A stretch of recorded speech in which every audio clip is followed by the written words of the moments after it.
Hello and welcome to another episode of Another Look, our news and review podcast where we talk about news from across the Shenandoah Valley. I'm Dylan Nicholls, news director here at the River 95.3 and NBC Sports Radio 1450. She is Janet Michael, host of The Valley Today. Janet.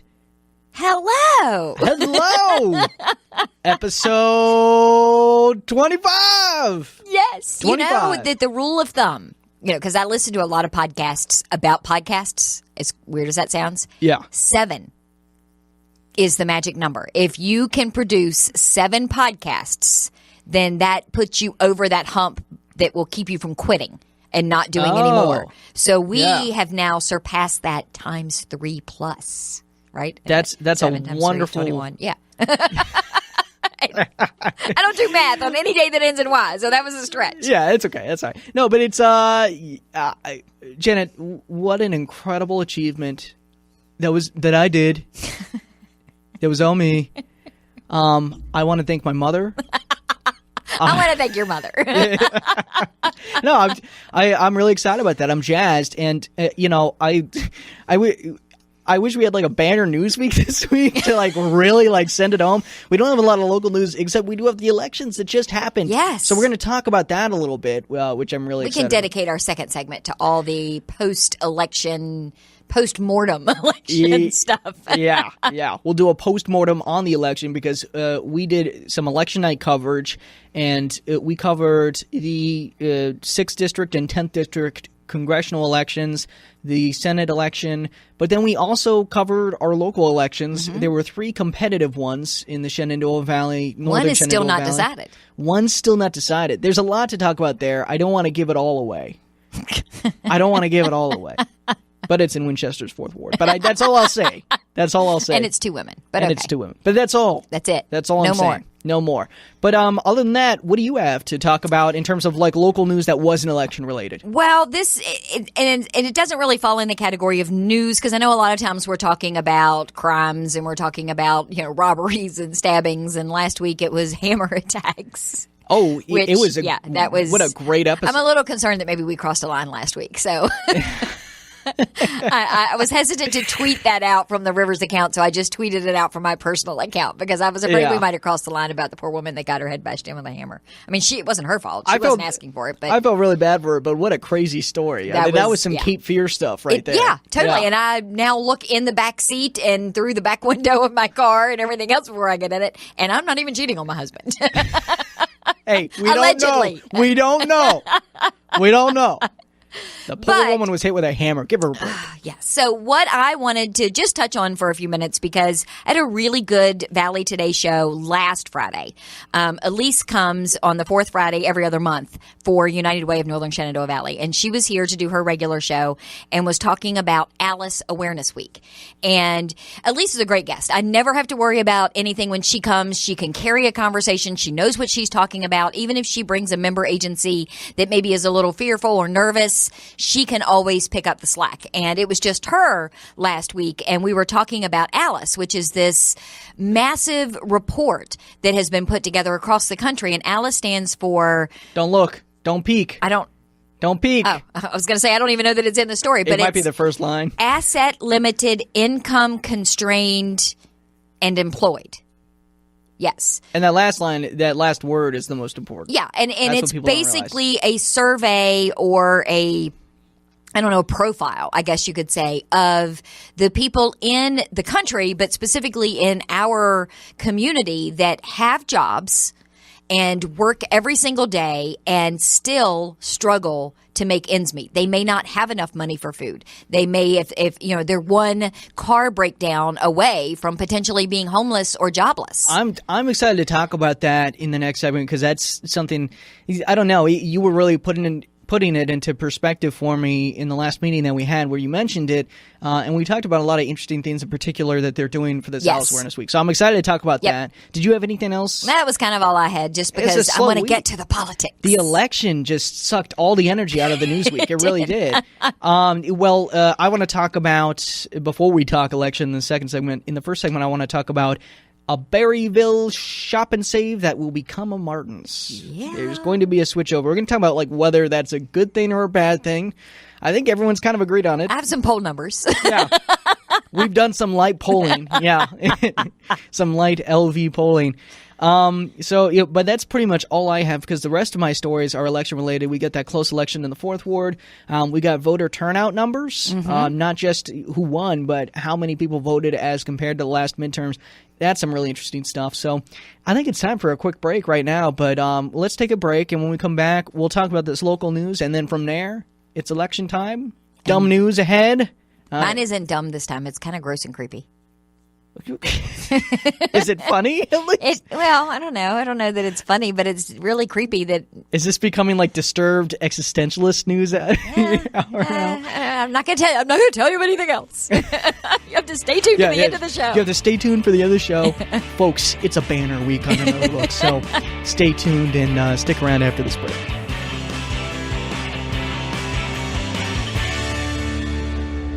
It's an award-winning lunch hour every day at noon with the News at Noon and Valley Today.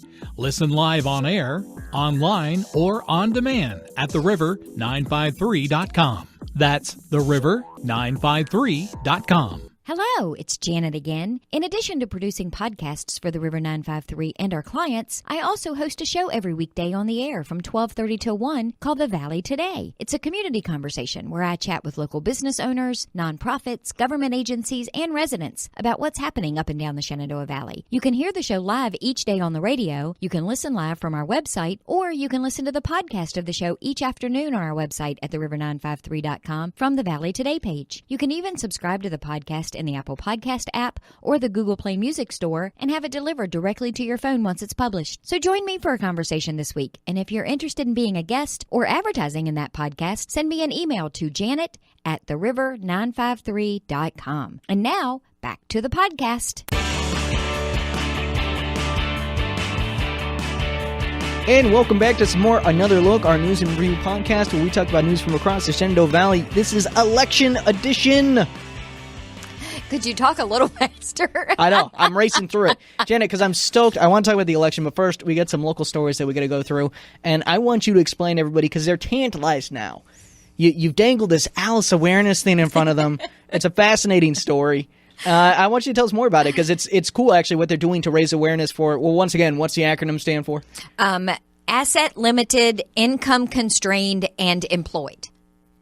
Yeah. So everybody probably knows Alice or an Alice, and maybe doesn't even know it could be a coworker. It could be your neighbor. You don't always know on the surface that these are the circumstances that people are trying to, make ends meet and live through, and they have jobs.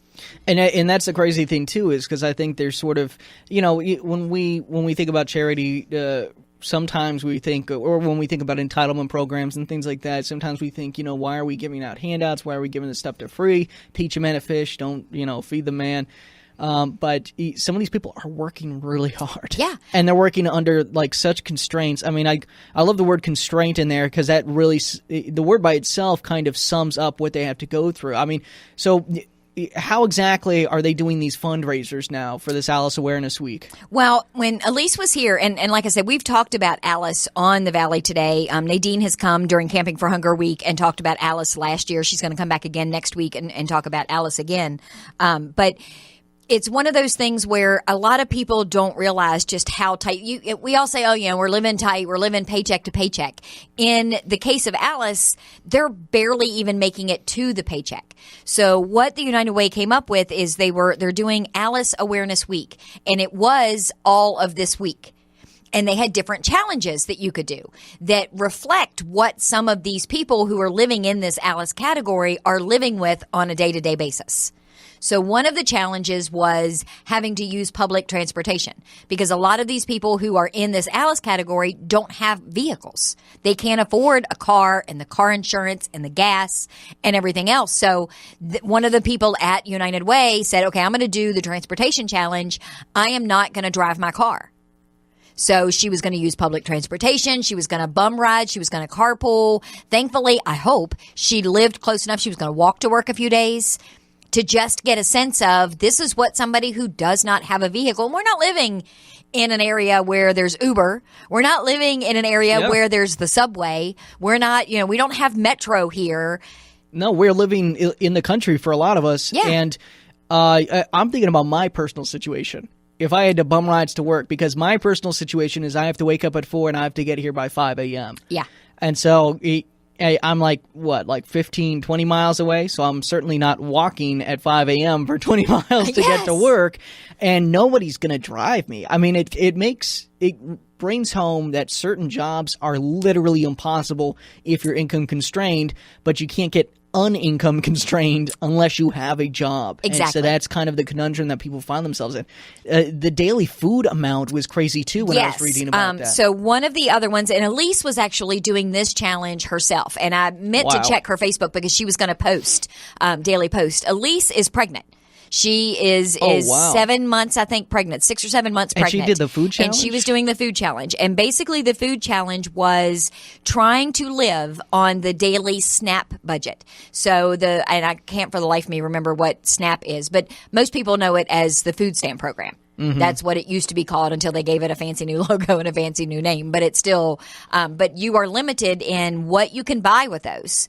And you're limited in the amount that you can spend. So they allocate a certain amount every day. That amount is $5.50 a day. Which is crazy. I mean, some people drop that on a cup of coffee. Well, and that was, and I half joked with her on the air and said that wouldn't even buy me a mocha at Starbucks. Yeah. Which, in retrospect was probably the most elitist thing I've ever said, and that is totally not me either. I couldn't even buy me a mocha at Starbucks. But yeah, so living on $5.50 a day as a food budget, think about that for a minute. I mean, that couldn't even buy me a long cigar. I'm totally going to make fun of you for this for the rest of the... That doesn't even pay for my Beamer. Yeah, but I mean, that's why you see a lot, and you hear so much in the news about, well, these people say these people, first of all, annoys the crap out of me that's how they're referenced. Yeah. That they don't have any money yet they're always eating at McDonald's.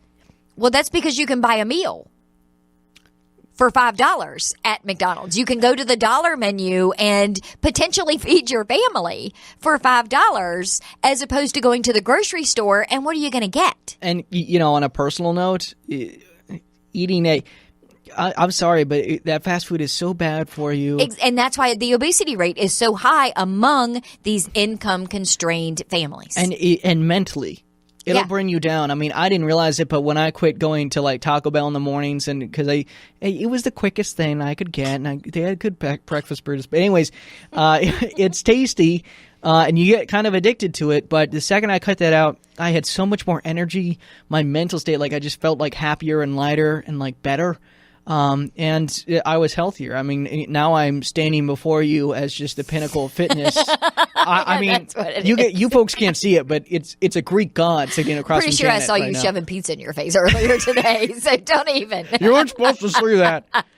No, but it's. But yeah, I mean, but could you imagine? And I kind of thought, okay, well, that's not that big of a deal. You and I have this running joke between the two of us that I don't eat. I eat a couple of times a month. You scare me, Janet. And I don't eat. I did have dinner last night, just so you know. We had pork chops and mashed potatoes and gravy, and I had an actual meal last night. But that's probably the first one that I've had, and I don't. And so I kept thinking, well, how hard could that be? I could live on $5.50 a month because I drink coffee all day long. That's what, so I could easily get by on just my Maxwell house, all week long. But what about these people? You're talking peanut butter sandwiches. What about normal people? Yeah. And single moms with kids. And the one thing that really kind of took me, I think, by surprise more than anything is Elisa's coming down the show and she's talked about this situation. She told a story when she was on the air that I totally wasn't expecting, hadn't been prompted, about a woman who had a job. She was a bank teller. She was a single mom, and she had this job, and bank tellers, that's the very bottom of the totem pole from a banking perspective. They don't make a ton of money. So she had this job. She went to work every day, and then she got called into the bank president or her head teller's office or whatever at some point because somebody had made a complaint about her dress, that she was dressed inappropriately. So they call her in and they sit her down and they explain to her that she's gotten a complaint because her shoes were falling apart. It wasn't that she was wearing something that was too risque. It wasn't that she was, any of that. Her shoes were literally falling apart, and they were going to send her home. She wasn't going to be able to finish out the day. She needed to go home or go buy a pair of shoes. And it's Wednesday. She doesn't get paid until Friday. She has $20 in the bank and needs to buy her baby formula. So she's not going to spend her $20 on a pair of shoes, but at the same time, she can't afford to go be sent home because then she's not going to make the hours and she's not going to make any money. That's the kind of situation that so many of these Alice, these people that are in this Alice category are facing every single day. And again, it's going to, like I was talking about the fast food, it's like the mental state. Yeah. How you feel is such a huge part of this, and such a huge element of success. And just the psychological toll it takes when you come to work in these ripped up shoes and you get called out on it and shamed for it. Yeah. Really. Yep. And it's terrible. And so and that was the third challenge was to wear the same outfit for an entire week. Because she said the same thing. A lot of times they get a job where they have to dress a certain way, but they may only have one pair or two pair of black dress pants, or they may only have, one blazer. And so they, go home and they take it off and they try to not get it dirty during the day. They can't, or they do laundry every night or whatever, because that's the only clothes they have. So the third challenge was wearing the same outfit for an entire week. Yeah. Which I think is, I would kind of like that. Less to worry about that on my end. I was struggling with, but which outfit would it be? Because it would have to be an amazing outfit if I'm going to wear it every day. See, we have like the opposite things. You're fine with the food one. I'm fine with the outfit one. Yeah. I can't imagine eating like you eat, as little as you eat. It's incredible. You would do very well in a medieval prison. Like, and I will tell you, so today's Friday. Yeah. It's hunting season. So Tim will be off to the cabin by the time I leave and get out of here. Yeah. I'm going to roll around the back of Walmart and pick up my groceries, and then I'll swing through the drive-thru at Roy Rogers. Because if I've got to eat fast food, that's pretty much the only fast food that I eat. They've got really good hamburgers. Yeah, okay. They've got really good hamburgers. So I'll pick up a regular meal, and so I had dinner last night, and I'll eat tonight. So 2 days in a row, Dylan. I can rest easy. Yeah. I worry about you, Janet. Yep. Now, when they bring my bags out from Walmart, and the one chick is, because it's always a chick that brings them out, and she goes to put them in the car and wonders why there are 6 boxes of snackable cookies. Well, it's again because my husband's in the cabin, and I'm going to eat cookies all weekend. Oh, that's nice. Yeah, that's nice. But yeah, so it was really cool. So they did these challenges, and basically, you know how you could do these, they do the walkathons, and they do that where people sponsor you to walk however many miles, or they'll just say, hey, if you do this, I'll give you $20. So they're sponsoring these challenges. So that's how it worked. And then all of that money that they're raising goes into the Valley Assistance Network, which then helps. Like in the case of the woman with the teller, somebody at the bank called United Way and said, hey, we've got this situation here. United Way then got in touch with their Valley Assistance Network, who found the woman, not only got her a new pair of shoes so she didn't have to miss any work, but they also put her in touch with other programs that allowed her to get her formula at a lower price. Things that sometimes, because the other issue Elise said is sometimes you make just a quarter an hour too much to qualify for some of these government assistance. So you're in that gap area that you don't make enough to support yourself, but you make too much to get any kind of real government assistance. So they were able to step in. They helped this woman so she didn't have to make a choice between shoes and, formula for her baby. So that's great. Well, that's so cool. And it is. It's one of those things where, again, we're going to talk politics later. Yeah. You hear all of the 40,000 foot level politics stuff, and we forget that there are real people at the bottom of these totem poles that are struggling every single day. Yeah, there's something real happening right on the ground here. So, I'm almost glad it's kind of been a slow news week other than the election, so we could kind of focus in on that for a second, because that's important. Yeah, and we're going to do that all week next week, at Camping for Hunger. We're going to be sleeping on the hollowed out school bus. I understand that the last screenshot that a friend texted me was 3 to 5 inches of snow potential on Thursday night. You're kidding me. Yeah, guess who's sleeping on the bus Thursday night? Guess who's not sleeping on the bus Thursday night? You or me? Yeah. I think I got Wednesday night. I think it's my assigned night. But you're with Andrew, so that's going to be its own little... Oh, it'll be fun. Pleasure. Yeah. We'll have a great time. I have no doubt. I'm looking forward to it. Well, we got one more thing I want to cover before we go to election news. Berryville's New Martins that's coming. I'm excited about this, and Berryville's a good 30 to 45 minutes away from my house. I know. I think everyone agrees this is a good thing. Yeah. And all you have to do is go, because I think Front Royal has a shop and save in the shopping center over there. Yes. And then, I'm sorry, I'm and a pointing Martin's right now. across the shopping. Yeah. And a Martin's in the Royal Plaza shopping center. And when I go in the shop and save, instant depression washes over me. Yeah. And when I go into the Martin's, joy, I feel light as a feather. Yeah. Well, when you walk into Martin's, you're greeted by the flowers. Yeah, exactly. They get it. They get it. It's a high quality. I think it's a high quality store. I mean, I think it's like a step above Food Lion, a step below Wegmans kind of a store.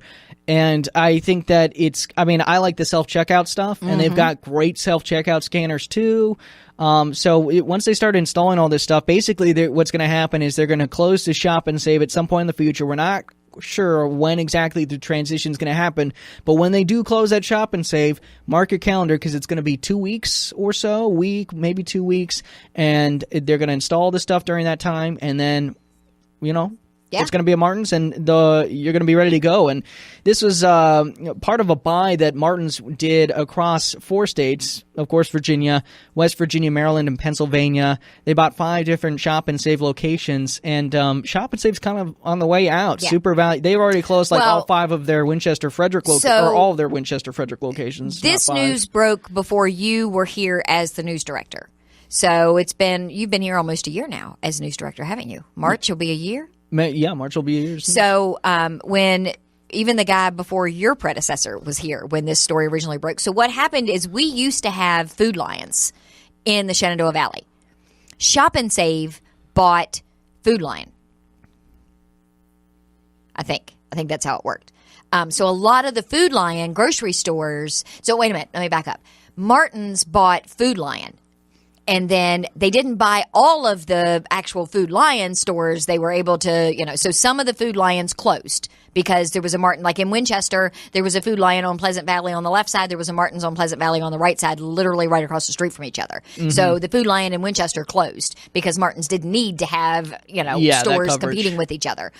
Some of the Food Lion stores were sold to Shop and Save and then converted and became Shop and Save. Some of them didn't. Some of them are still Food Lions. So this one in Berryville converted to a Shop and Save, and now Martin's has come back and said, okay, we want to keep this one. In Strasburg, there's a Food Lion that did not convert to a Shop and Save. It is still a Food Lion, but it is owned by Martin's. So the assumption is that at some point, potentially, Strasburg's Food Lion will also convert to a Martin's.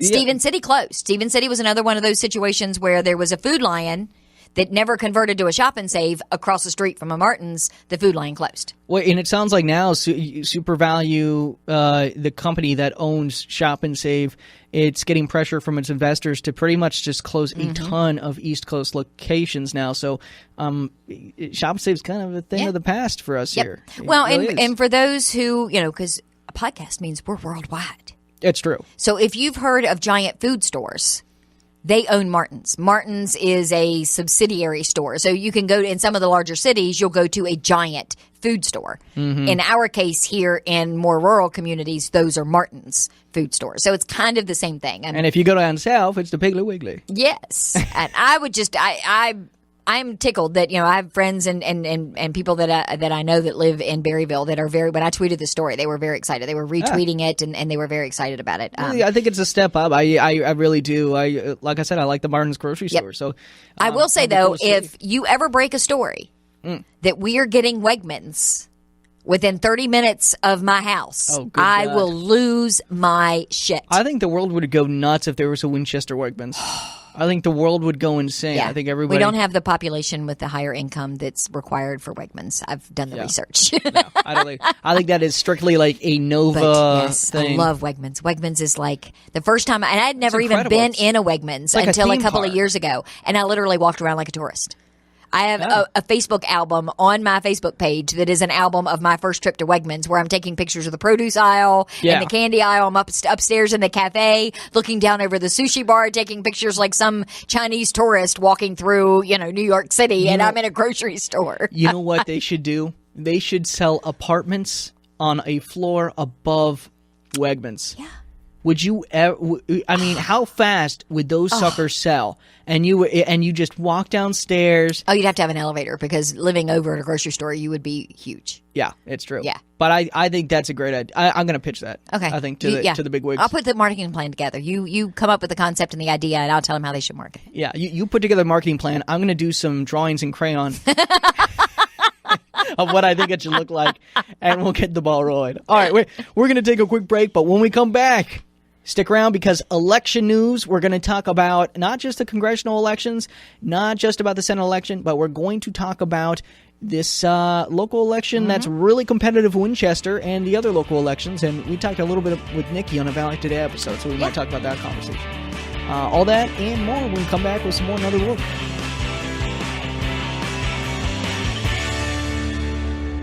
Hello, it's Janet again. In addition to producing podcasts for the River 953 and our clients, I also host a show every weekday on the air from 12:30 till 1 called The Valley Today. It's a community conversation where I chat with local business owners, nonprofits, government agencies, and residents about what's happening up and down the Shenandoah Valley. You can hear the show live each day on the radio, you can listen live from our website, or you can listen to the podcast of the show each afternoon on our website at theriver953.com from the Valley Today page. You can even subscribe to the podcast in the Apple Podcast app or the Google Play Music Store and have it delivered directly to your phone once it's published. So join me for a conversation this week. And if you're interested in being a guest or advertising in that podcast, send me an email to janet@theriver953.com. And now, back to the podcast. It's an award-winning lunch hour every day at noon with the News at Noon and Valley Today. Listen live on air, online, or on demand at theriver953.com. That's theriver953.com.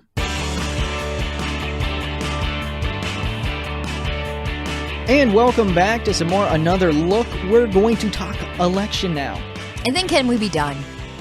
Well, then we have dumb news. And I'm exhausted from the election. Yeah. I am physically and mentally exhausted. You know what the craziest thing about the election was? There was so much build up to these midterms, so much party contention, so much talk of the blue wave, so much talk of the red wave. Both sides thought that they were going to do fantastic, and everyone was at each other's throats, and it was all over in 3 hours. And that was it. And it just felt like with no we've been gearing up clear winner. I feel. No, I mean, everybody keeps saying, "Oh no, the Dems winning the House was a clear victory." I don't know. I tweeted late that night because you and I didn't get out of here till 11:30, and then once I got home, I was jacked up again. So I stayed up and watched the rest of Lester Holt and Savannah do their stuff. And Tom Brokaw, love Tom Brokaw. I'm going to wear black for a month when he passes. And then after that, Seth Meyers came on and was live, so I watched it. Yeah. But I tweeted that regardless of the actual election outcome, my overall disappointment is in what this election shows. These races that were so close, it's very disconcerting, the large number of population of people in this country who put morality and compassion secondary to having a dime in their pocket, regardless of where that dime is going to be a year political. from now. We're getting very political now. It was very sad. Well, and so I'm sad. I can't be. I couldn't help it. I can't be partisan, so I can't talk obviously about policy or where I stand on any of it. But I will say that the one heartening thing about this election, record voting numbers. Yes, everyone's passionate and everybody's exercising their democratic right to vote, which is so important. And I mean. Even though in some cases they weren't even on the rolls anymore. What are you going to do? But it's, the New York Times overall estimated that 114 million people voted in these midterm elections. And that number in the last midterm election in 2014, 83 million. Wow. That nearly double. That is incredible. That is incredible. It's it's pretty far from double, but it's like a 50%. 83 and 83 would be 116 something, right? No, 160. But you said 140. 14. Sorry, I wasn't listening. Yeah, no, yeah, I probably wasn't as crisp in my delivery as I should have been. But it's pretty. How does that compare though to the presidential election in 2016? Do we know? Well, and that's the thing. Because midterms traditionally are low turnout anyway. Exactly, and that's the thing is it's not even fair to compare it to the presidential election because of that. But it's I mean, that's and the just number about of early a third. voters. Yeah, the number of early voters, number of absentee voters. I mean, people weren't only exercising their right, they were being responsible. They were saying, I'm not going to be able to make it this time, so I better do it now. Planning ahead, doing the whole thing. So that was really cool to see. And that was reflected in the Shenandoah Valley, too. I mean, in Clark County, there were 2,300 more people than last year, over 2,300 more people that voted, 5,000 more in Winchester, 13,000 more in Frederick County. It's actually more than 13,000 and more than 5,000 just by a little bit. So the trend was reflected in the Shenandoah Valley. The Shenandoah Valley came out. There were only 2 of 245 precincts in the 6th district that showed lower voter turnout. Everybody else increased, and those numbers increased generally between 10 and 20% of their voter turnout. Do you know which 2? I'm not sure which 2 did the worst or actually declined, but there are 2 precincts that were the big winners in terms of voter turnout: Woodstock and Lebanon Church. Oh. Those 2 had an over 30% increase in their turnout rate. So big winners as in not the biggest numbers, but the biggest increase, where they really came out more than usual and showed just a dramatic swell in voting. It's because I kept preaching it on the air. It was you. Yeah, and I posted on Facebook that, if you didn't vote, you were dead to me. Yeah. Well, in the U.S., that means that 2/3 of the U.S. is dead to you. And I'm okay with that. I'm totally okay with that. That's to be expected. But that is really heartening. And I think that the elections for us that everyone had their eye on in Virginia, the elections that we were monitoring that had the national presence or that were state level, they went pretty much exactly like we thought they would. Yeah. We saw Wexton do what all the polls said she was going to do. The last poll had her at like plus 11. She was within the margin of error on that, and she did like plus 9. And then, of course, Kane in a landslide beat Corey Stewart. He didn't have the experience, and he was he was running a pretty negative campaign too. He was polarizing, I think, is the word that I heard used a lot to describe him. He was polarizing. He didn't have a ton of experience, and Kane has a ton of experience, no matter where you stand in policy. I think all of that, and he had the support of, Obama campaigning alongside him the Monday before the election. And he did a really good job networking with Jennifer Lewis in the 6th district and not Barbara Comstock, Jennifer Wexton in the 10th district against Barbara Comstock. Yeah. So, we all saw that coming.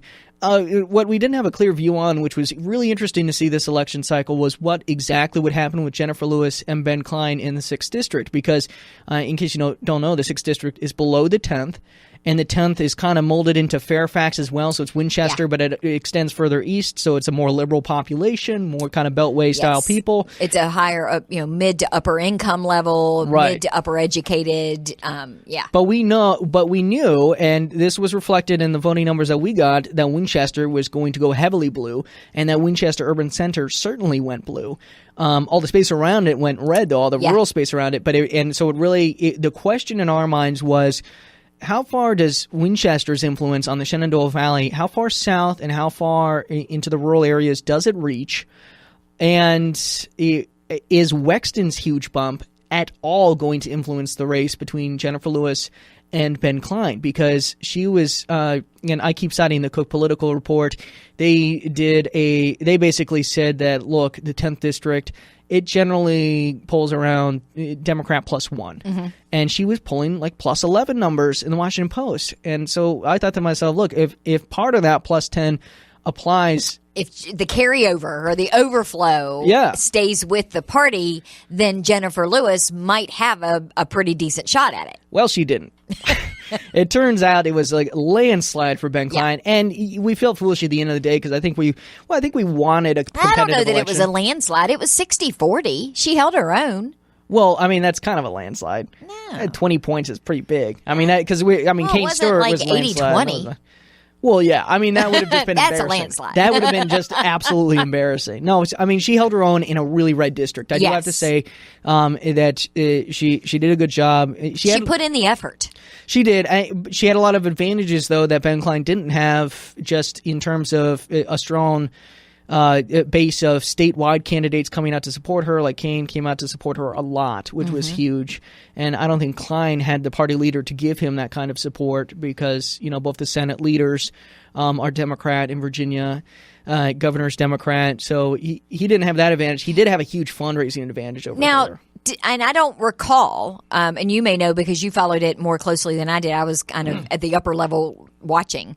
Did Goodlatte, who was retiring, did he come out at all, him personally? I know his son endorsed Jennifer Lewis, but did Goodlatte himself endorse or show up at campaign events? Or when he announced that he was retiring, he was done and didn't want to be a part of this election process? I did not see a lot or any of Goodlatte, and I may have missed it, but I don't think so. I didn't see it either, so that's why I was thinking.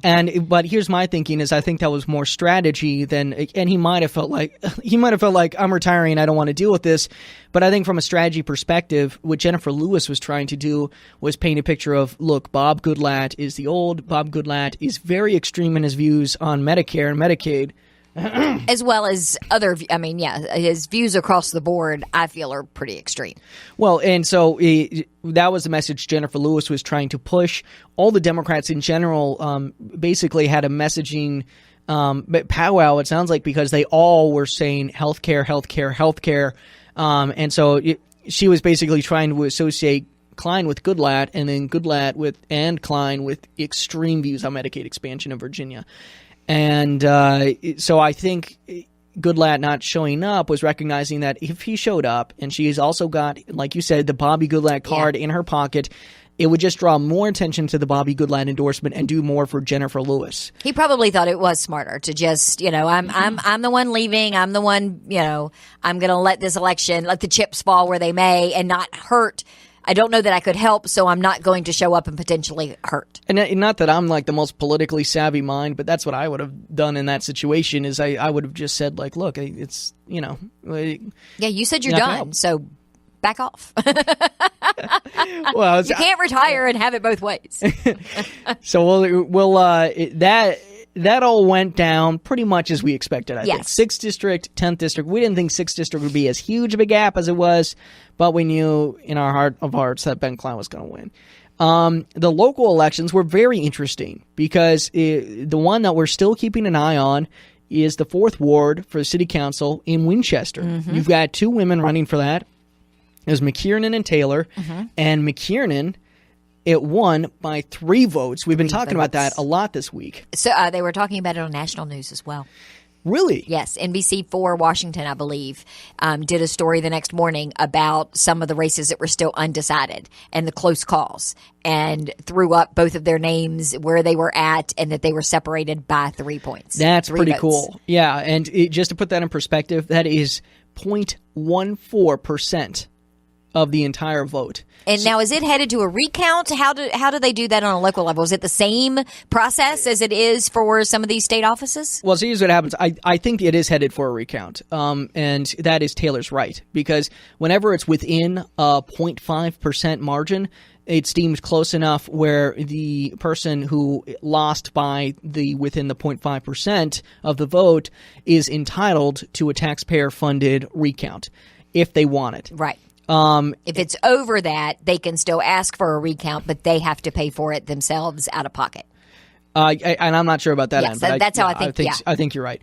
Now, as far as this election is concerned, the only thing that we're waiting on right now are 2 provisional ballots. One person in Winchester needs to show some voter registration information and confirm their permanent address. Another person needs to verify their ID. So it's literally 2 people who voted, but their votes are in there and their ballots are in there, but they still need to confirm that information. Once they confirm that information, they have to confirm that information, I think, by Friday, I think is how it works. But once they confirm that information, then their ballots will be counted and we'll know where those 2 votes went, which they matter in this case. Yeah, because that could be the difference in those percentage points for a potential recount. Yeah, so it's I think whether or not they both go for or against Taylor, we're still within that 0.5%. But one of Taylor, each. So I don't think it makes like a technical difference. But Taylor has said she wants to wait for those provisional ballots to come in before she makes her recount decision. And that makes sense. Yeah, it does. I think it's kind of a formality. I think she's going to go ahead and ask for a recount, and I don't think it's unreasonable that she's asking for a recount either. I think most candidates would do that in that position, and that it's important to do that. So we're going to have to wait and see on this one. But it was, 1,111 votes to 1,108 votes. And if I'm not mistaken, and it's entirely possible that I am, the city council races are nonpartisan. No, they are. Are they? Because I know Front Royal Town Council is nonpartisan. You don't run as a Republican or a Democrat. You run as a there's no party affiliation officially. Yeah, the city council ones are. McKiernan is running as a Democrat and Taylor is running as Republican. So the Democrats won by a hair in this situation. Okay. And I don't think it is important as much in city elections. Yeah. I don't think it's much of a factor, but it's how it goes. So we're gonna have to wait and see on this one, but that's pretty exciting. Yeah, and it made national news, and again, it goes back to why it's important to vote. Yeah. Your vote really does make a difference. The potential for these two provisional ballots. It literally does. Yeah. On the local, and that's why it's so cool to vote in local elections too, because you see your vote mattering. Nothing made me feel so insignificant as to see my one vote as part of like millions in Virginia and hundreds of thousands in my district or my precinct or whatever. But on the local level, you can really see your vote making a difference, and it's important to get involved. And one other election where that happened, which was very interesting, McInturf. Yes. McInturf was a 10-year incumbent on the city council, and he got ousted, by a sizable margin. I think it was 19 points he lost by to his challenger, the scrappy upstart. Yes, and McInturf is no stranger to another look. Oh, really? Well, no, we've talked about him before. Oh, we've talked about him before. I was like, a listener? Could he call in? No, but it's, and that was interesting. And we talked about there's been some tension with McInturf on the city council for a while. And we talked about that in one of the episodes like you were just referencing, where McInturf very aggressively pursued a line of questioning with, I believe his city manager, Eden Freeman, and I believe the manager, or the head honcho on the Parks and Rec Advisory Board, I believe, who was they were talking with Chantel. He didn't like how they were conducting the lease agreement, and they were actually doing it improperly, and he said... In his mind. Did they ultimately found that she probably was having conversations out of school, so to speak? They weren't illegal, but the protocol wasn't followed. And it was important that it had to be followed, because the long and the short of it was, it sounds like Chantel knew better, and it sounds like Chantel was trying to negotiate directly with these two, because if they bypassed the city attorney and didn't pursue the kind of lease that they needed to pursue, it would have lent them some advantage, or they would have been able to. It was one of those situations where it sounded like Chantel knew it better, but was kind of doing it anyways, and it sounded like they didn't really know better, or I'm not sure, but he pursued an aggressive line of question with them to the point where the mayor apologized on his behalf. And in that council meeting, he goes, "You don't have to apologize on my behalf." Yeah. And still did not apologize. And still didn't apologize. Say I can do it myself, and didn't. He didn't. Yeah. And so I think people saw that, and I think people were pretty upset with him, and I think it was reflected in the votes. And, in a way, for him to so aggressively pursue that from an optics standpoint was really an election year fumble on his part. Yeah. But I think in local politics, we kind of don't keep that in mind as much either. I think we're just sort of doing the work and not really thinking in the mindset that these congressional types are thinking. Yeah. When you're running for Senate or Congress or president, even like a state delegate position. You think of these elections in much broader terms. Here, they're like, this is just me, and either I'm going to get it or I'm not, and which is a good thing. But then it can come back and bite you in the butt. Yeah. So that's how it goes. We're about out of time here for this segment, but stay tuned, because Janet, we have dumb news. Well, and if you want more We have a Facebook live video that we did after we finished our election coverage on Tuesday night. You can see that on the River's Facebook page. You can also find it now on our YouTube channel. And then you and Nikki Kales and I from the Front Row Warren County Chamber did a Valley Today this week doing some election and talked some politics and political outlooks and things like that. And you can find that podcast on the river953.com on the Valley Today page. Yeah, you just click that on-demand tab at the top there. You can listen to us forever. So we've got a ton of election content, too, because if you go on the news page, I have exclusive interviews with 3 of the 4 congressional candidates. I talked to Jennifer Lewis, Ben Klein, and the winner, Jennifer Wexton. Yeah, but they're not going to get to hear me, so they don't want to go hear any of that. I think that's the draw, actually.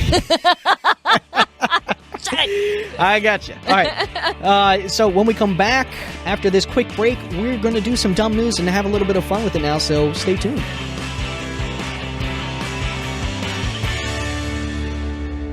It's an award-winning lunch hour every day at noon with the News at Noon and Valley Today.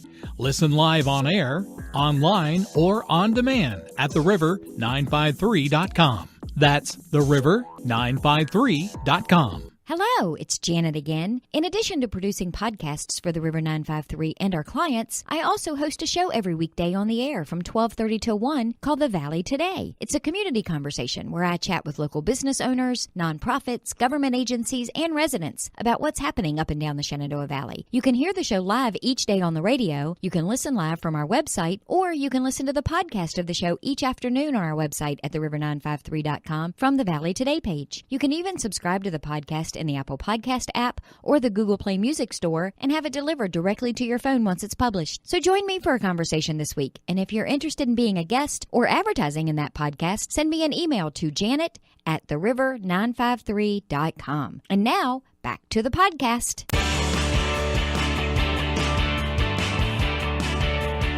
And we're back with some more Another Look, and we are in the dumb news portion. Home stretch of it all. And we just whipped out our dumb news stories, which we sort of keep hidden until we do the segment because we don't like the other person to know what we're going to do. And I saw a gigantic bug on Janet's story. So, Janet, I'm going to go ahead and say, why don't you go first? Because I have to know what that's about. What's your dumb news story? What is so dumb? Well, the power of Twitter. Yeah. I'm not really even sure why this ended up in my Twitter feed. But meanwhile, in Tennessee. And I had to ask Siri where Vanderbilt University was because I had no idea that it was in Nashville. But yes. Yeah. So my headline, cockroaches deliver karate kicks to avoid being turned into zombies. What the... Who gave you this story? I found it in my Twitter feed. You found it yourself in your Twitter feed? I found it in my Twitter feed. All right, Janet, explain yourself. All right. So if you ever want to witness just how horrifyingly red in tooth and claw nature can be, you only have to look to the emerald jewel wasp. The female of the species is known for stinging unsuspecting cockroaches with a nasty venom that turns the roach into her docile slave. What? That way she can lay her eggs in the still living roach and bury it alive, ensuring her offspring have something to eat when they hatch. Oh, that is so disgusting. Even if you don't like cockroaches, it's a pretty gruesome fate. They become the Walking Dead. They didn't actually say Walking Dead, did they? They did. This is why when I'm scrolling through, I'm like, oh, this is totally a Dylan story. You can't say Walking Dead anymore because I'm going to go off on how terrible that show's got. But it turns out that the poor roach is not without defenses of its own, according to a new paper in Brain, Behavior, and Evolution, with the rather puckish title, How Not to Be Turned into a Zombie. Wow. Roaches can use their hard, spiky legs as weapons, even delivering wide, sweeping kicks to ward off an attacking jewel wasp. It's the most detailed study yet of how roaches fight off attacks to turn them into insectoid zombies. That is the most disgusting news. I know. How creepy and gross is that? You're so gleeful about it, too. I know. I never thought that I'd feel bad for cockroaches ever in my life. That's, you know what? That's actually... one of the worst experiences I ever had in my life, whereas I was sitting in my dorm room back in college, and late at night, all the lights were off in the dorm room, but we had a little futon set up underneath my bunk bed, And I just sat in the futon, and I had my feet on the floor, and I was watching the TV. And all of a sudden, like, I just sort of like feel something on my bare foot. I'm just like, well, what's that? And I look down, and it's really dark, but all I can see in the glow of the TV is just sort of like a gigantic black oval on my foot. And I'm just like, that couldn't be, could it? And I kicked it off, and I realized, when it went flying, I realized what it was. And he hit the wall and flipped over a couple times and hit the floor, and then he just ran for his life. Yeah, I hate roaches, and you just made me feel so bad for the poor zombie docile slave roaches. Well, apparently this dude is with Vanderbilt University, Ken Catania. He has a knack for creatively studying aggressive behavior of various creatures. His specialty is predator/prey interactions.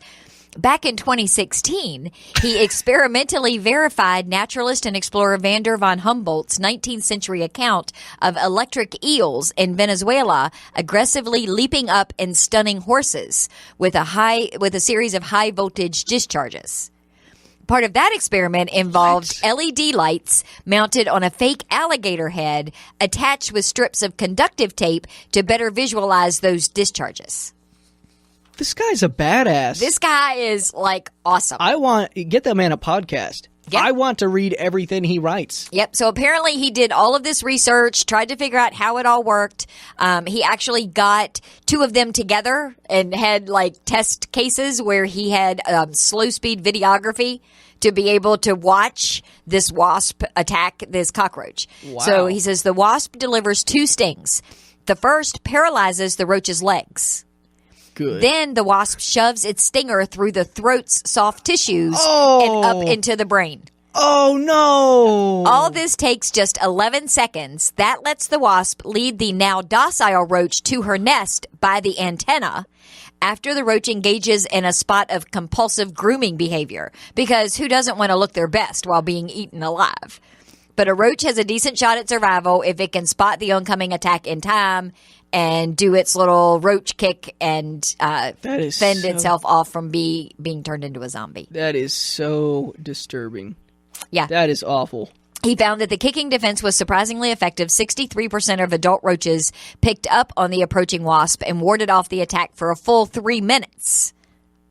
The youngsters, alas, were not so fortunate. Nearly all of the juvenile roaches in the experiments failed in their defense and wound up being turned into zombie slaves. Wait, but he said for the first 3 minutes. Did they end up just becoming zombies after that? I get they got tired. Get an extra 3 minutes of life? Yeah, or? They get tired and then decide that it's not. Wow. Yeah, so his advice for not being turned into a zombie, at least if you're a cockroach, the best strategy is to be vigilant, protect your throat, and strike repeatedly at the head of the attacker, he writes. It might just work for humans, too. So there you have it. No dumb, no crazy criminal stuff. Cockroaches, karate kicks, and zombies. Our stories are... That might just be the title for this episode. Janet, Cockroaches, karate kicks, and zombies. I think I just saw the muse whisper into your ear. It depends, because if your story's better, I got to use it to incorporate, because usually the winner is how I try to incorporate it. My story's almost exactly the same as yours. Hands down, Janet. It's almost exactly the same. You know why? Because it's a predator-prey relationship about a Florida man who climbed into a crocodile exhibit. Janet, after reading this story, I looked up the video, and I'll send you a link so you can include it on our page. The video is incredible. This man, acting with absolutely no concept of his own self-interest, just in the middle of the night, and it was caught on the security footage, just walks up to an exhibit that is holding like something like 100 crocodiles, like a crazy absurd amount of crocodiles. Live? Yes, live. Well, the way you read it at first, you're talking exhibit. I'm thinking it's a museum. It's a giant stuffed crocodile. They're showing. It's called the St. Augustine's Alligator Farm Zoological Park. Okay, that's just stupid. This guy, and there's a lot of irony in this. I'll tell you like the morning after it happened, because the employees are waking up. Oh, go check on my crocs. Yeah, rubbing their eyes. I got to go check on my crocodile, and they look over the fence, and this fence, by the way, is tall. It's 20 feet high, And they look into the exhibit, and they just see, like, a weird little patch of sand that's, like, covered in blood, and an empty, unclaimed croc, as in footwear. He left his croc. The irony is beautiful.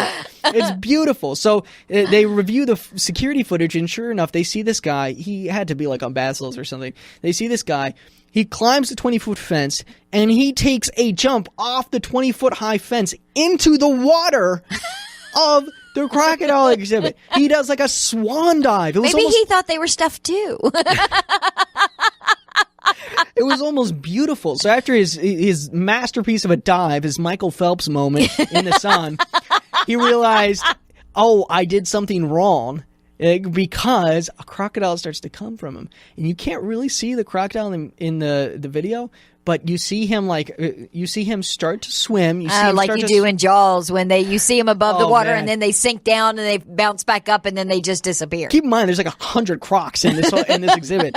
So you can see him very clearly, like doing his backstroke and trying to get, or the breaststroke, and trying to get to this little like island thing where the sand is, and he grabs the land. And then you can't really see the crocodile, but you just see him start being thrashed around and literally like flipped over death roll style. Like they were trying to get him. So he gets out of there with his life somehow. And it bit him in the leg and got him. So he's bleeding profusely from his leg. That's all the blood got there. He stepped out of his croc and he just starts like limping around. And so this is the other crazy part. After all that, he finally climbs back out of the exhibit and manages to get out. And they got it. And so then they started getting reports that there was a man like wandering around neighborhoods, like bleeding profusely from his leg. But somehow, like between the crocodile exhibit and like the neighborhood, he lost all his clothes but his boxers. And did he still have the one croc on? Yes.